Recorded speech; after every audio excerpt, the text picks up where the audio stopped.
Happy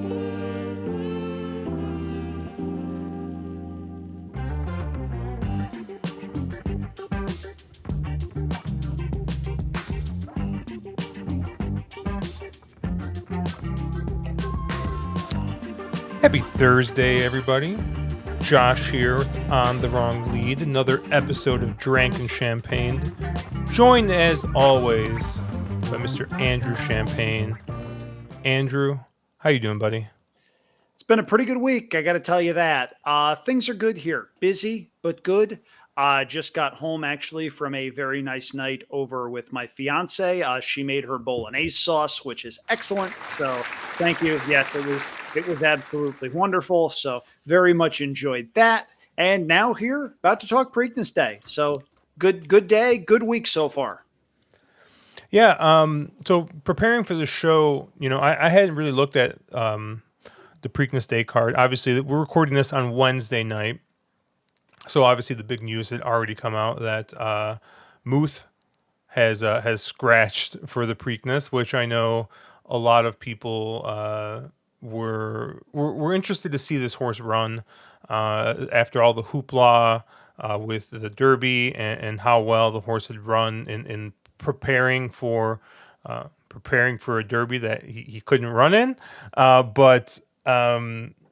Yeah, I knew. I had friends that were excited to see it. Shout out to Mr. 12 himself, Murphy, aka Greg, who I know was really excited to see Muth run. But yeah, it changes the complexion of the race quite a bit, and we'll talk a little bit about that. I know you have a couple of your thoughts on the day involved the Preakness, and I'll kind of give my Preakness thoughts a little bit too, as before we close out. But we're going to use our normal kind of big day layout that we've done for the last couple shows, where we have our best bet, our long shot, and our bold prediction for the day. But Andrew, before I get into that, how excited are you going to be for this Belmont coming up in a short, 4 weeks? 3 weeks, Josh. 3 weeks? 3 weeks. Don't go changing the Triple Crown on me. Please don't go changing. I know it's 3 weeks after. On me. It's 3 weeks after the Preakness. We're a couple days before it, so 3.5 weeks. How's that sound? That sounds fine, although we record this Wednesday night, and the Belmont Stakes Racing Festival at this place right behind me, Saratoga Racecourse, actually starts 3 weeks from tomorrow. So just to be abundantly clear about that, pretty excited. I'm excited about all things Saratoga as always. And in case you missed the news on my social media platforms, I will officially be back in the pink sheet this coming summer. Very happy about that. Last summer did not go the way anybody wanted it to, personally or professionally. Well put. And so I'm very happy to be able to be back there doing a lot of the things that I very much love doing. And you'll be able to see a lot of that stuff in print in the pink sheet, online at andrewchampagne.com, and maybe in some other platforms as well. That's called foreshadowing, kids. Lots of fun things going on. Was able to work a couple of people up with the announcement that I put out on social media on Tuesday. Josh being one of them. He sent me a GIF saying, "Thanks, I hate it." Love you, buddy. Couple of trolls did voice their opinions, but I got to tell you guys, do better. Specifically, don't fall all over yourself and reveal things you shouldn't be revealing. I'll leave it there. But I'm making use of all the buttons today. I don't know. I'm feeling a button. Yes. Long story short, if you come at me, don't miss. Regardless of that, I'm very, very much looking forward to Saratoga. The 4-day Belmont Stakes Racing Festival is going to be a lot of fun. There are already people out there saying, "Oh, if Mystic Dan wins the Preakness, it's not a true Triple Crown because the Belmont Stakes is going to be 1.25 miles." No, just no. There were no reasonable alternatives. This is what had to happen. This is what we've got. And look, I'm a traditionalist at heart. I like the 1.5 mile Belmont Stakes. They were not going to lengthen the Belmont to 1.5 miles to accommodate Saratoga. That just was not going to happen. Horses aren't bred to go 1.5 miles, let alone 1.5 miles. What we got is as good as we're going to get, and it's going to be something that's going to be fun, for the next couple of years. I don't want it permanently. Send it back to Belmont in 2026, hopefully with a Breeders' Cup to go along with it, and we go from there. But 2024 and 2025, as a two-off, cool. Yeah. Is my check going to be in the mail for setting up your pink sheet announcement there? No, I was going to shoehorn that in regardless. You just made it a little bit easier for me. It's almost like you went to co-host school or something. Sorry about that, Chief. Love you, buddy. But yeah, I think it's going to be an interesting week or a couple days, however long they're planning. I think it's what 3 or 4 days they're racing. It's 4 days. 4 days. I believe it's the Thursday through Sunday, and there are going to be stakes races throughout the couple of days. Yeah. So it'll be fun to see how that turns out. I think Mark is going to try and go. Myself and I wasn't able to work it out this year, but maybe next year if they do it for that other year. It was prohibitively expensive to try to get any type of lodging up there. So Yep. Welcome to Saratoga during racing season, pal. I mean, but the thing is it was even more expensive than Saratoga normally is. Yep. So it was pretty insane. But add in the prospect of a Triple Crown, that's going to happen. And look, there's some stuff I'm not crazy about with regard to the racing festival.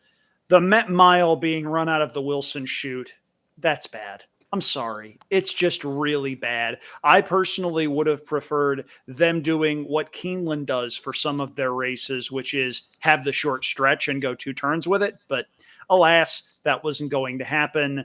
I'm not crazy about the Met Mile. I'm not crazy about some other races needing to alter the distances. And the Belmont going to 1.25 miles isn't ideal. But if you're a 3-year-old and you win those 3 races across 3 tracks in a 5-week span, you're still pretty darn special. Although it's pretty funny, right? Normally we would be like, oh, it's been, they've run the Belmont at a different distance before, and we go back and, you go back years and years and years and years. You only have to go back to 2020. But you only have to go back to 2020 now. Yeah. Exactly. So what a time to be alive, right? Yep. Yeah. So it should be fun though. We'll see. Yeah, I mean, it's always one of the best days of racing. Top 4 or 5 days of racing, depending on who you ask. Yeah, it should be a great week. But yeah, let's just kind of jump into this Preakness card here. Yeah, it's an interesting card. I'm excited tomorrow night or tonight, depending on when you're listening to this. Thursday night, Matthew DeSantis, myself, Mark, and possibly Andrew. I haven't divulged that yet, but we're gonna stream. The pretty one is not available. Of course. The reason you might have me is because the pretty one's not available. It's okay. I'm okay being the sloppy seconds of the group. But yeah, we're going to talk about this pick 5, and I don't know. I thought there's a couple of different ways you can go. Now, notoriously, I do have to say that Preakness Day tends to be pretty chalky. I think a lot of big days nowadays tend to get pretty chalky. But it was definitely the home of the was it $60 pick 6 when Justify won. Weird, yeah. Yeah. So and. I'm not gonna speculate 100% on the weather. I am not a weatherman. Apparently, Andy Serling is now.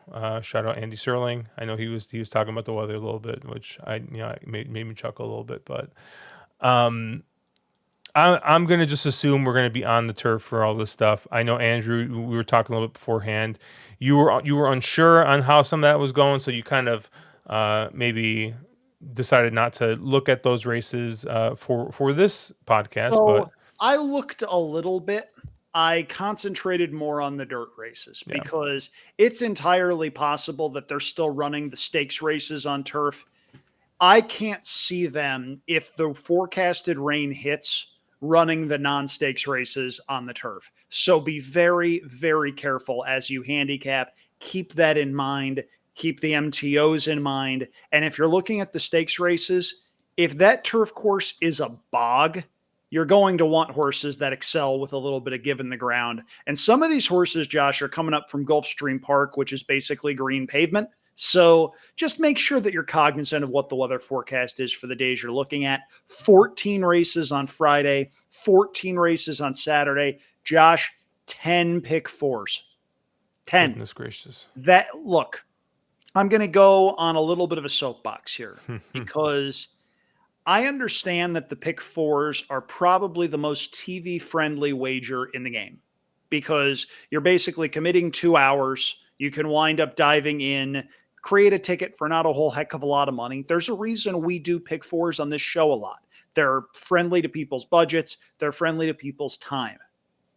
10 over 2 days plus some of the multi-day wagers, that's a little bit much. And I feel like you're putting out too many of those sequences to where A, you start diluting things. B, there are so much crossover to where you can pick 5 of 6 races correctly.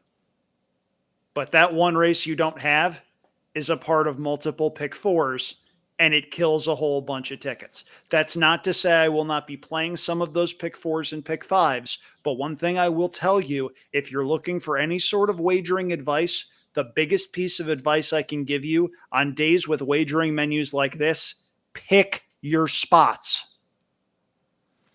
That being said, I think that's why you're wrong, because it does allow you to pick your spot and on a pick four, whereas normally, hey, maybe you like a group of 4 races, but they don't overlap in the pick four.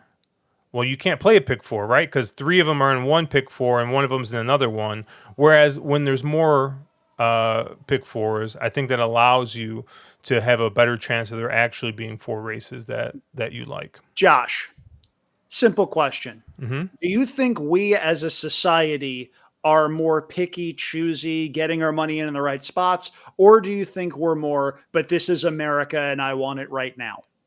I mean, definitely the second one, and you better believe I probably play every single pick And 5 that they're that's gonna give. why it doesn't work. I understand where you're coming from. And to those of you out there that are disciplined enough to pick your spots, that's all we're saying. Pick your spots accordingly. Don't feel like you have to bet every race. Pick your spots to where if your strongest opinions are right, you are making it hurt for the people that are paying you. Let the record show that Andrew wants to move back to the day where the daily double was only once a day. No, I don't want to do Yeah. that. But you know what I would like to do, though? I'm sick and tired of the complaints on big days that there's too much time in between races. The really big problem is that they start at 7:30 a.m. Pacific time. Just saying. Little bit of sympathy for the people out here that have to wake up at 6 in the morning, get scratches, get changes, re-handicap, put things in. I mean, I know our friends over at Stable Duel have a major contest on Saturday. You think anybody from the West Coast is going to be inclined to play and wake up that early to make sure all of their horses are in, make sure all of the pieces are in place that they want? Or are they going to just sleep and wait for the first couple of stakes races, race 4 and race 5? Just saying, push it back to at least 8 and show some humanity. I'm just saying that if they didn't put the hour between the last couple of races, then you would be wrapped up at, 6 o'clock. You'd shave an hour. So Yeah, but then you'd also have a traffic nightmare leaving the racetrack. I mean, I do think that 14 races on a day is just ridiculous. I think 12 is probably the max that you should go. So I agree with you there. But yeah, boohoo West Coast, what perfect weather all the time. I would even compromise on 13 races, Josh. 13's fine. But anyway, so as Josh mentioned, we are going to go through and we're going to do our general format, which is best bet, live long shot, bold prediction for the Saturday program at Pimlico. Friday's program, as we've mentioned, 14 races, people. So if you want to handicap Friday, go right ahead. I'm sure we'll have something on that at some point. It'll be on my website, on Twitter, something. But we will focus primarily on the Saturday card, May 18th, 2024, Preakness Saturday at Pimlico. And my best bet of the day comes in race number 8, the Grade 3 Maryland Sprint. This race drew a field of 7. It's not a bad group. But Josh, I think the connections of number 2 Prevalence have finally accepted the horse that they have. This is a horse that has danced a lot of big dances in a lot of big spots for a lot of reasons. This is a runner that's been around a while, 6-year-old gelding in the Brendan Walsh barn, owned and bred by Godolphin. This horse is a sprinter. They've wanted to make him a miler. They've thought he was a turf horse. He's neither of those things. They kept on making fetch happen. Yes. Stop trying to make fetch happen. It's not going to happen. If you are watching this on YouTube, first of all, go down below, hit that like button, hit that subscribe button. It really helps us out. But I'm going to make Josh work a little bit here. Josh, I think there's a very real chance Prevalence just hates Gulfstream Park.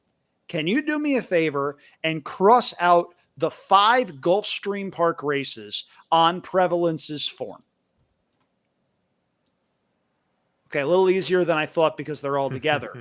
But if you do that, you're left with a horse that last time out at Keeneland won by daylight, runaway fashion beneath the Rod Ortiz Jr., won by 6.5 lengths over a decent group of optional claimers.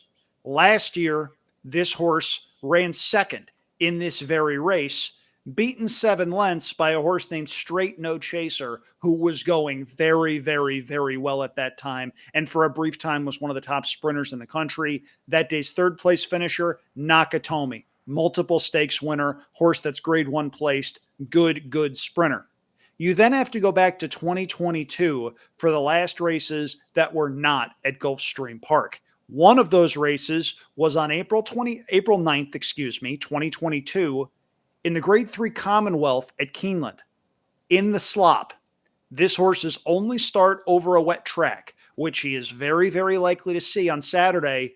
And that day, he beat a very good field by more than 2 lengths. A horse named Long Range Toddy was second. He's been around forever. A horse named Obesos was third. That's a very good sprinter who would be either the favorite or the second choice in this particular spot. Prevalence is 5-2 on the morning line. I think he should be closer to even money. If we get the 5-2 on the morning line, I will be very, very happy. I think this is a talented horse that's been running in the wrong races for the right reasons. I think the connections finally threw up their hands and said, yep, he's a sprinter. Let's just keep him sprinting. This is a really good spot. I think he will love the wet track. Rod Ortiz Jr. sees fit to ride back. There's a lot to like in here. He's going to be a single on a lot of my multi-race exotics tickets featuring this race. Yeah, I did look at this race as a possibility for my best bet.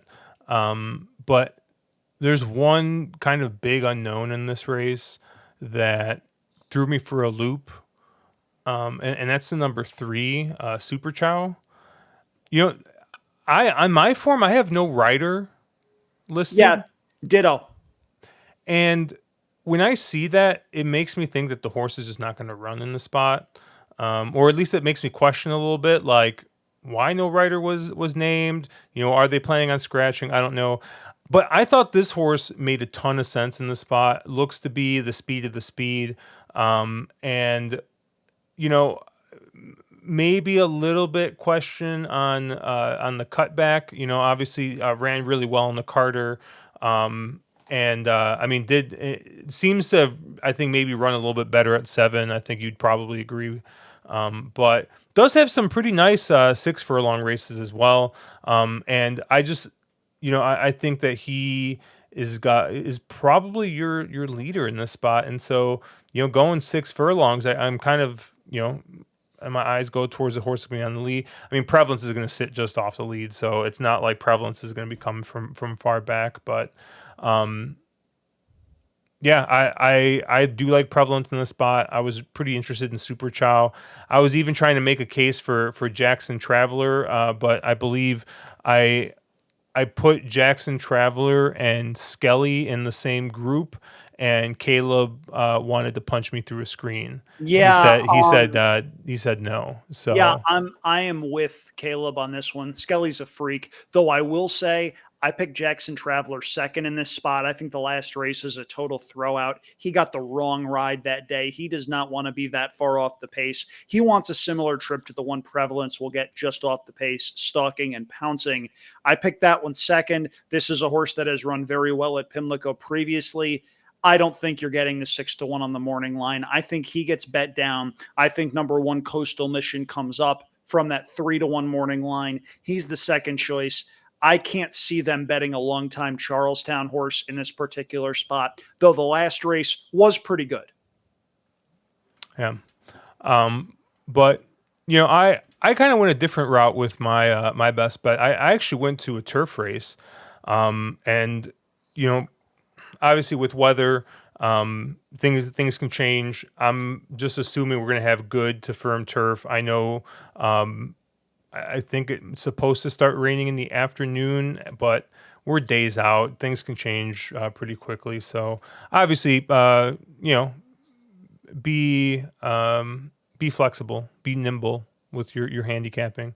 But mile and the eighth here, the dinner party, and my eyes went to the 5 running B in this spot, and I've seen Chad Brown do this with a number of horses, where they get off to a pretty good start as maidens, right? It took 3 tries, but broke its maiden going a mile and 3/16 at Saratoga.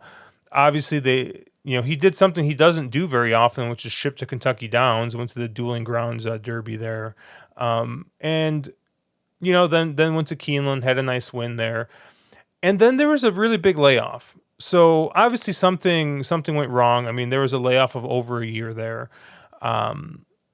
but Chad Brown is one of those trainers that I think has that power, right? There's a very good example. We saw what happened with Mike McCarthy with Endlessly. Basically being told basically saying I don't want to run the horse here, but I'm going to because the owners want to in the Derby. Chad Brown has done this with numerous horses. Hey, the horse needs a year off. The horse is going to get a year off, and connections just listen. So takes a year off, comes back, wins. They put him immediately into a stakes race, runs up the track, comes back to Tampa Bay, runs pretty good, runs second there to Never Explain, and then short layoff again, comes back and wins. I think second off the layoff, this horse is just primed to fire again. I think this horse's best race wins here. And, looking at this race, you have a lot of hard-knocking older horses, 7, 8-year-olds in here. And Running B's on the younger side as one of the 5-year-olds. So I think this is usually when you expect turf routers to kind of hit their stride, to really be in their prime. So I just think Running B is kind of rounding into form in this spot. Second off the layoff, second, or this is going to be the third time running this year. And I just think that this is a prime spot for Running B. So I really like him here. 9-2 on the morning line. Even if this horse goes off the favorite, this might be a borderline single for me here. But I like the price here. And, I wasn't too enamored with the favorite Emmanuel. And this is just a horse that doesn't like to win. The horse runs pretty well, but I think has done his best running at a mile and 16th, maybe a mile. Does have a win going a mile and the eighth, but I don't know. I have some concerns going the extra furlong there. I just think this horse is a little bit better, shorter, maybe going that mile distance, and frankly, it's just a horse that just throws up a lot of clunkers. So I can't trust this horse at 5-2. If this horse wins, at 2-1 or something, so be it. But I'll try and get a slightly better price than the Chad Brown horse. So I would like Emmanuel a lot more with a different weather forecast. Emmanuel, to borrow a phrase, loves to hear his feet rattle.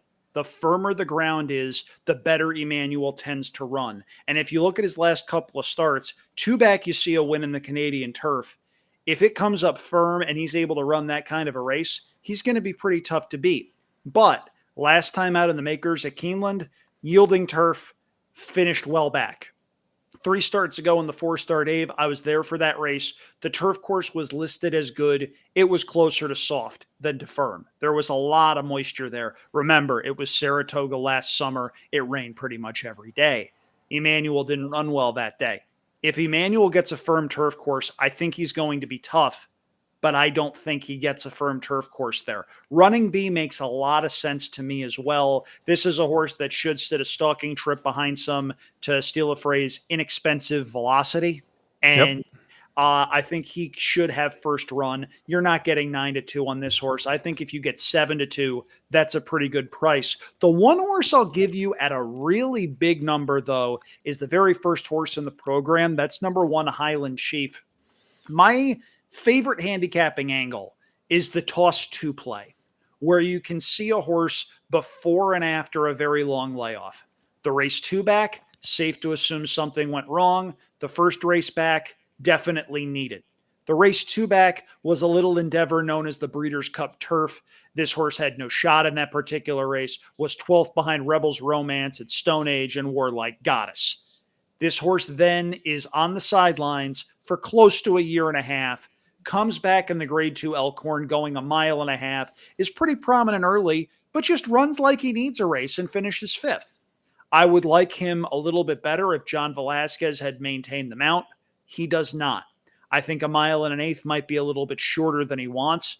But Josh, going off of a couple of races in the form, I think this one's best race is good enough to win here, and I do think he's sitting on an improved effort. If you are playing any sort of exotics, either horizontal or vertical, use this horse. Yeah, I just think this is way too sharp of a distance, but yeah, I mean you're getting the price, and I do agree with you. I think does have a couple of races that definitely fit. There was speaking about Emmanuel too, it was just kind of funny. I'm staring at the form, um, like this horse has only won at Tampa, Gulfstream, and Belmont. Like it's kind of just like a weird amalgamation of tracks. You Well, know what do Gulfstream and Belmont have in common? what? Green pavement, very Oh, firm turf courses. see, I Tampa was gonna is a say little softer, but I yeah. was gonna say he doesn't like real turf courses, but I didn't want to insult Belmont like that. It, Um, I got to tell you, as a New Yorker, I like Belmont Park. I've been there. I enjoy the races there. I enjoy the Belmont Stakes. Wonderful.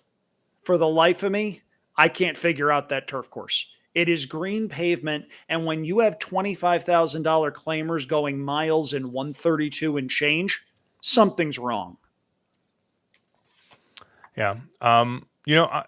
Andrew, I'm going to keep the party going here, and I'm going to go a little bit out of order to my long shot first, Okay. because I do know that your long shot is in the Preakness. Yep. So we'll let that simmer for a little bit. Sounds good. But yeah, race 11, the turf sprint here. I got my long shot, and you want to talk about some inexpensive velocity. I got some inexpensive velocity here for you, and that's the number 9 horse. That's right. Michael Moore and Andy Hernandez teaming up here. This horse most recently won a 5.5 furlong sprint on the turf at Laurel, optional claimer, wire to wire. And I'll tell you, I was a little worried because, this horse is going 5, not 5.5. But this horse went 21-4, 43-3. This horse absolutely burned the turf there. So I don't think that the half furlong is gonna make a difference. And this just seems to be a horse that it looks like he's bounced between Michael Moore and Jenna Antonucci's barn here. But since coming back into Michael Moore's barn, I mean, hey, that was a huge effort. I'm going to go ahead and I'm going to ride that one. I mean, look at the stats on this trainer. Winning the last race, 18%. This trainer wins at 24% on the turf. And you keep the same rider who rode before. On Preakness Day, I always do keep a eye on the local horses. Sometimes I think they do get a little overlooked. So I really like That's Right as kind of your wire to wire horse. I looked at some of the other speed, and this just looks to be your speed of the speed. And a lot of the other like shorter prices seem to be not the flat out burners that you tend to see going five. Your favorite is the 12 Beer Can Man, and I gotta tell you, this is a horse that really does hate to win. Last one, obviously this race last year, coming from slightly off the pace, but as a 9 to 5 in an optional claimer at Del Mar, lost. Was a shortish price in the Green Flash, lost. It was a Woodford, and then just seemed to kind of go backwards and backwards. And most recently in the Shakertown, finished 10th by 7 1/4 lengths at 6 to 1. So it wasn't necessarily a long shot in that race. I think maybe this horse is just going the wrong way. And I think that, I just don't like taking a short price on a horse that hasn't won in a year. And that is going against some horses that I think are in better form. Even the 11 Witty, who's a little bit of a shorter price. Won a stakes race at Laurel, and won an optional claimer back. So this is a horse that has shown some nice local form. That's a horse I'd be more inclined to take a shorter price on than a horse like Beer Can Man. So I'm looking for the speed here. I'm going to go with 9. That's Right. I think that's your speed of the speed, and we'll see if Andy Hernandez can take him wire to wire. I think there's a lot of cheap speed in here. I understand if your mindset is you think That's Right is the speed of the speed and holds on. We saw that on the Kentucky Derby Day undercard with Overcharged, who took an insane amount of money early and just didn't stop. I think this race falls apart. You mentioned Witty. That's my top pick. I think this is a horse that has been eyeing this race for a very long time and is one of only a few that has shown he can and wants to pass others. Has won 4 of his last 5 starts since going to the Elizabeth Merriman barn. Second off the bench. The win last time out was very, very good, and I think he's going to be very tough to hold off late. I respect Beer Can Man, but I want to point something out. The win he had last year in this race was with Lasix. A lot of horses in this race are coming in off of races against allowance optional claiming company or in jurisdictions that aren't under HISA regulations. They have Lasix. Beer Can Man, I think, runs a lot better with Lasix than without it. And you can say that about a lot of horses in this particular field. Witty has shown he does not need Lasix. He has shown he can pass other horses, and I don't think he's going to be favored. That's good enough for me, assuming this race stays on the turf. All right. So let's move on to the Preakness. All right, let's go. Let's have some fun here. Andrew, your long shot is the number 2 Uncle Heavy in the Preakness. Talk to me. As one of our fans and longtime listeners points out, this is indeed bonkers, but this is coming from the same person who brought you Oxbow and, heaven help him, Lord Miles. Thanks very much to Dave and Red Hook for that one. There are 3 horses I think that can win this race. Mystic Dan, logical. Kentucky Derby winner, figures to get the track he wants with a lot of moisture in it. I can't sit here and tell you he doesn't have a chance to win the race. Tuscan Gold, new shooter. Everybody drink if you're playing the new shooter Preakness drinking game. Should love the mud. Saw his gallop earlier this week over a muddy track. Looked fantastic. By Medaglia d'Oro out of a Curlin mare. We've seen him go a mile and 3/16 before. He did not disgrace himself. That was his 3rd start in the Louisiana Derby. That's asking a lot of a horse. He's rested. I think he's sitting on a career best race. An improvement off of the Louisiana Derby, maybe enough to get him the money. He's going to be everybody's wise guy horse. He'll be the 2nd or 3rd choice. Uncle Heavy, however, is not going to get bet. And I want to go to the 2 races this horse has over and off track because I think that's very telling. 3 starts ago, he beats State Breds at Parks. Doesn't do anything noteworthy, just a very professional performance after a rough start. They then ship him to Aqueduct for the Grade 3 Withers. And I know the Withers didn't have a great field. I know it did not come back very fast on figures. That day at Aqueduct, the main track wasn't just kind of early speed, it was outright generous. Horses were not making up ground. Super Chow actually benefited from that track that particular day. He won one of those stakes races that you mentioned on that particular card. El Grande O turns for home in front by open lengths. In mid stretch, he's still in front by open lengths, riding a gold rail that was incredibly kind to front runners all day long. And Uncle Heavy comes and gets him while finishing very, very fast for how demanding and muddy that Aqueduct track was. He finished in under 13 seconds for that last furlong. That's a significant closing kick in a race where they did not go very fast early on. El Grande O is supposed to win that race by 3 lengths. Uncle Heavy is supposed to run second or third. Uncle Heavy winds up winning. He then goes to the Wood Memorial, and I think you can draw a line through that race because he lost it at the post position draw. You're not winning from post position 12, going a mile and an eighth at Aqueduct with that short run into the first turn. They tried to take him very far back, but I don't think he's a very deep closer. I think he's got more tactical speed than he showed last time out in the Wood Memorial. Does Uncle Heavy need to improve in order to win the Preakness? Absolutely.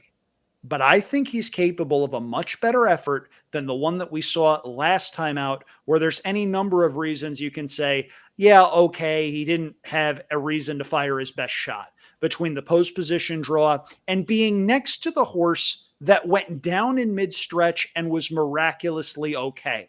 That horse, by the way, is running back in the Sir Barton. I have no idea how that horse was not seriously injured with the fall that it took. That was a really, really bad looking fall. Thankfully, everybody's okay. But back to Uncle Heavy. He's going to be on all my exotics tickets. He's going to be a potential win bet for me at or near the 20-1 morning line price. I see a Rod Ortiz Jr.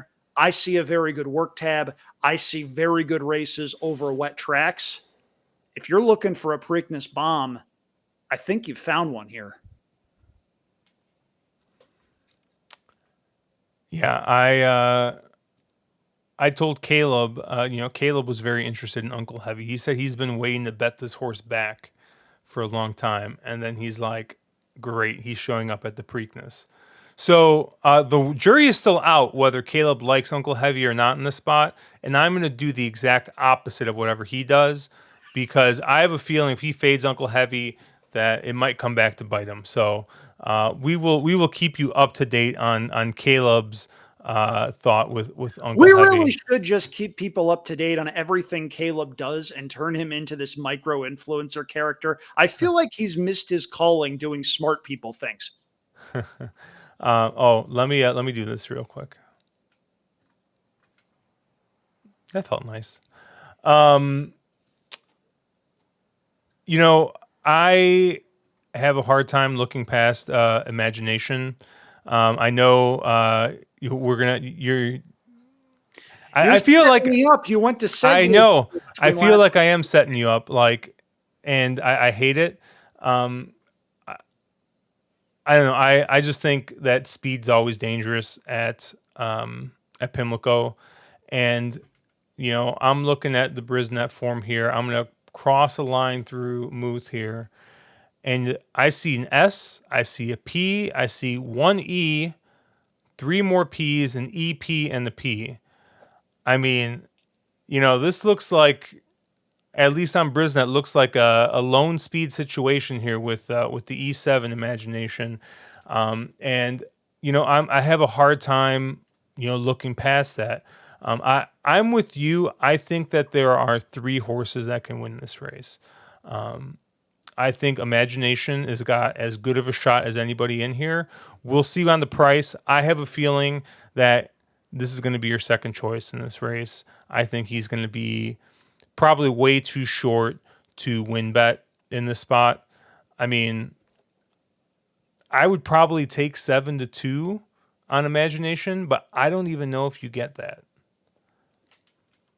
You're looking at me like I'm crazy. Well, there's a reason I'm looking at you like I think you're crazy. That's called foreshadowing, children. Obviously, Mystic Dan does have the speed figures, I think, to win. Obviously, the question is how is he going to bounce back from the Derby on short rest? Honestly, if anyone can get a horse ready, I think on short rest, it's probably Kenny McPeak. So maybe I'm not too worried about it, but you know, I'm basically taking the top two choices in here, and looking like Chalky McChalkerson. Mark Capitan, is that you? But you know, Andrew, every once in a while, there's a horse that you just look at the PPs and your eyes just keep on coming back to it. The number 6 Sees the Gray. Andrew, I can't make up my mind about this horse, but I'm gonna put him as my third choice on a horse that I think can win this race. And you so nicely reminded me that Pat Day Mile horses do not win the Preakness. And he won pretty impressively there. Beating a horse that was well regarded or to start the year in Nash. And won the Pat Day Mile at 9.5 to 1 there. But I think he was pretty close up to a pretty hot pace and just kind of sat just off and went ahead past a couple horses and didn't even exactly have the cleanest of trips. If he has a little bit of a baby Z pattern there. So I don't know, I see the baby Z pattern. I see the fact that the coach is running this horse back just like in that short rest, stretching it out. I mean, does have a win in a mile and 16th. Arrogant. We've seen these Arrogant stretch out really nicely. I don't know. Maybe the distance, maybe the a little bit extra distance, maybe something wakes up. I mean, we have seen this horse run on the bluegrass. Obviously, didn't fire. Came back the Pat Day Mile, won a nice race. I don't know. I think he's a wild card in here. I think he's going to be all of 15 to 1. And I think if you wanted a long shot in this race, I would go with the 6 Sees the Gray.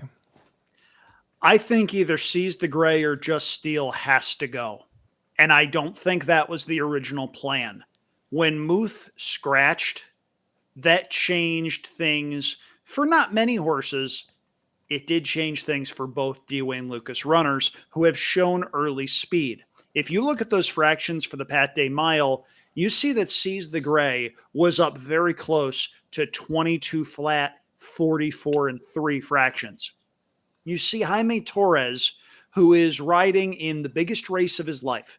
He's a very good young rider who has come a long way, but I see that Jaime Torres has won on this horse twice, once very close to the lead, once wire to wire. Josh, I think Seize the Gray is going, and I don't think he's got the gas tank to stick with these late. I understand where you're coming from, but at some point, the gas tank hits E for certain horses. And you look at this horse running his 4th race since March 23rd against top tier competition. Not the one for me.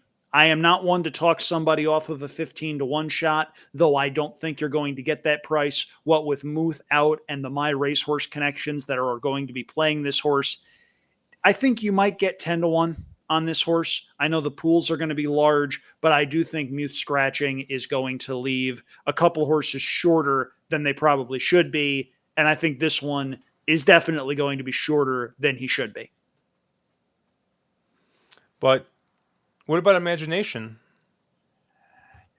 All right, folks, strap in for this one. If you thought that Uncle Heavy winning the Preakness was a bit of a cockamamie notion, I don't think Imagination is a shot.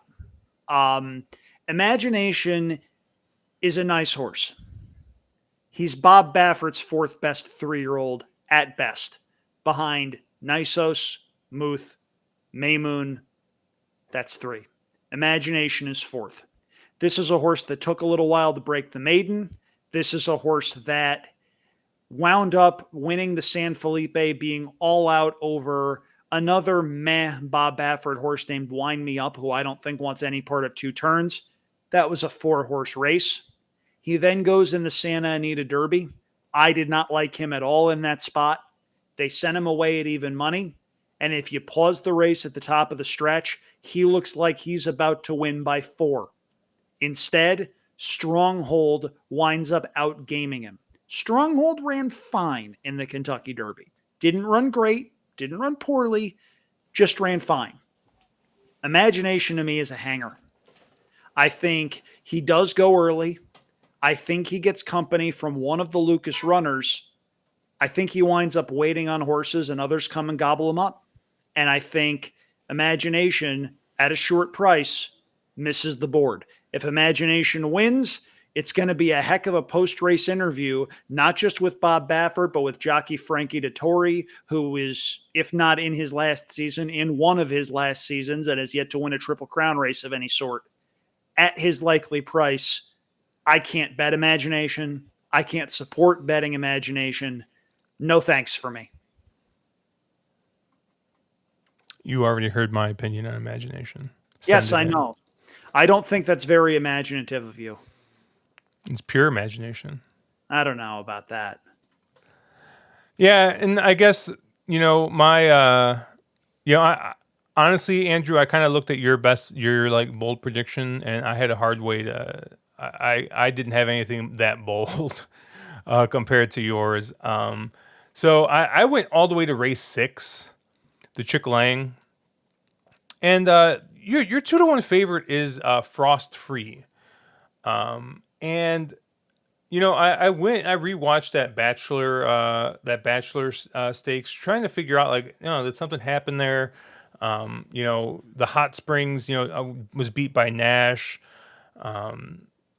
And yeah, I mean, Frost Free was, went pretty quick early, got a huge breather. I mean, that second fraction was about 24 seconds, and going 6 furlongs, I mean, that's humongous breather, and he still got run down.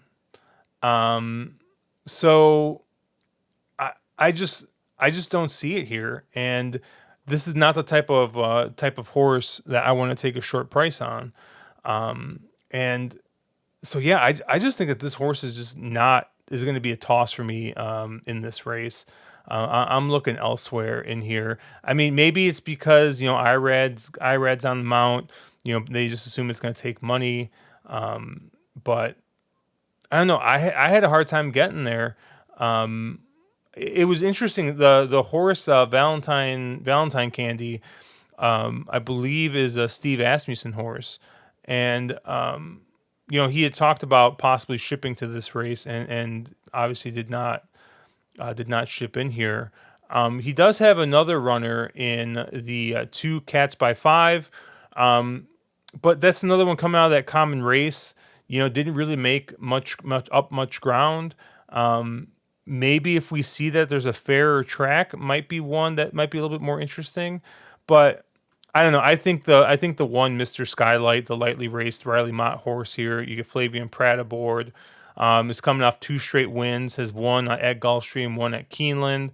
I just thought that with the inside draw and him showing good speed, and also has shown the ability to sit just off in second and pass a horse.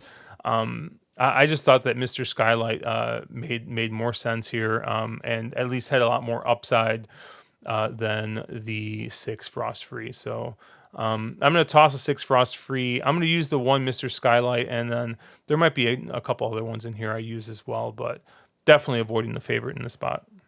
I get where you're coming from. I don't think any horse in this field should be 2-1. The reason this horse is 2-1 is because there's not a lot of horses in here that have shown they can pass others. This is a field of speedballs where I do think taking the speed of the speed might be the play. The only horse in this field that strikes me as an interesting alternative on top is horse number 7, Catahoula Moon, who wound up on the lead last time out almost by accident.